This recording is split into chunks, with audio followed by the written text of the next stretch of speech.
नमाज तहज्जुद की एक रकत के बदले 1000 साल की इबादत का सवाब। सरकार दो आलम सल्लल्लाहु अलैहि वसल्लम फरमाते हैं कि जो बंदा नमाज तहज्जुद पढ़ता है तो उसे एक रकत के बदले 1000 साल की इबादत का सवाब मिलेगा।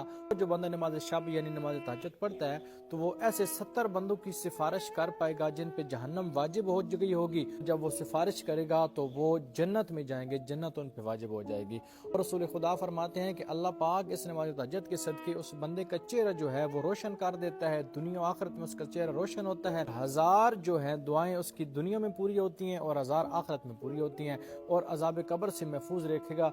मासूम फरमाते हैं जो बंदा नमाज तहज्जुद पढ़ता है और वो ये कहता है कि मेरी दुआ कबूल नहीं होती तो वो बंदा झूठ बोलता है। नमाज तहज्जुद पढ़ने से हर दुआ कबूल होती है। जिनको शक है बारा पर, बारवे की गैबत पर, सब ही मार खाएंगे, सब ही मार खाएंगे जब इमाम आएंगे।